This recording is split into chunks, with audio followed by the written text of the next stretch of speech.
Hi, I'm Chalice Williams with Real Movie Junkie. How are you guys doing today? Good. How are Thank you? you. Just admiring your posters back there. Oh, Yeah. yay! Thank you. Materialist, Materialist. Ocean's 11, Is that Bike Departed. Riders? It is Bike Riders. Yeah, Bike Yes. Riders, Yes. The Departed is like the best movie of all time, so I had to Oh, have It's that. just Very amazing. good, very good. Well, for starters, I want to say that I had the pleasure of actually seeing this movie at TIFF with a big cool. audience, with the laughs and the gasps. So Yeah. that was my representation of it, not seeing it on the smaller screen. Great.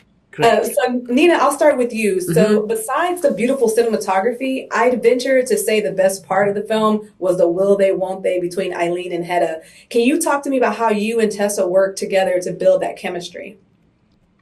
Yeah, by talking a lot, I guess. By sitting after the rehearsal, by rehearsing, obviously, but then also afterwards sitting there and kind of listening to the music of the 50s to kind of get into the mood of the time, talking about each other's. She was telling me about her grandmothers. I was talking about the struggle of my mother, for example, in this kind of becoming the head of the theater back in the day when there were only two of those in Germany. And, so this kind of, we looked for what relation we can find in these characters that we're playing, and then find the similarities and kind of know when we look at each other as the characters, we kind of see the history of these, together. So that kind of helped to create a togetherness, which I think is at the core of this relationship, that these two, in a sense, you should want them to be together. And you think about why can't they, and what are the pressures on both of these characters to not really go there and risk it. Maybe more on Hedda's side. Eileen would be more ready to, but is also very flawed and troubled. She's a very troubled person. It's not so easy to say, I'm going to be with you. You don't know what Eileen will do to you either, That's what I love about this whole thing. None of the characters are innocent, They're all deeply flawed as well, and maybe not good for any. They're not good for each other at all, maybe, So, but that is basically what we were just happily diving into with each other. Yeah, no, absolutely. I definitely picked up on that.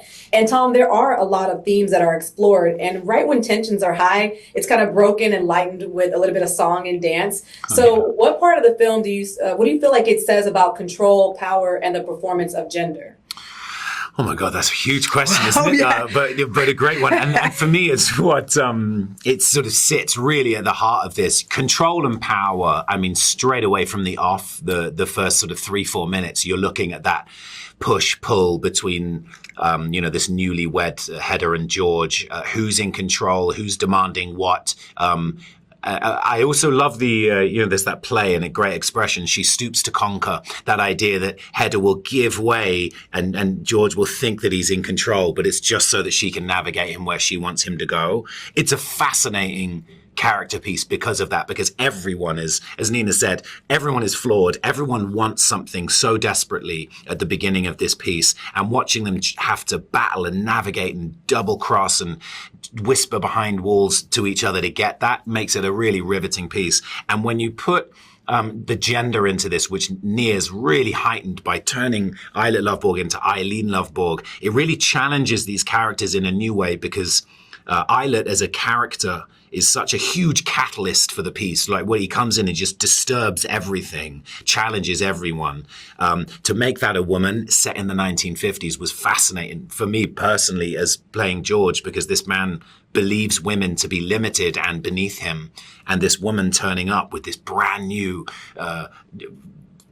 hell-raising text that she's managed to create, and she's got another one in her brain that she's gonna to be writing about. It challenges the very fabric of the world as far as George is concerned, because women don't have ideas, let alone write them down and reform the world. So every moment of this film is filled with that tension and the battle between people in power and not, and genders. It's absolutely beautiful from beginning to end. The score, the cinematography, the acting. I loved it all. I very much appreciate y'all's time speaking with me, and I can't wait to see what you guys do next in your careers. Thank you so much. Thank you so much.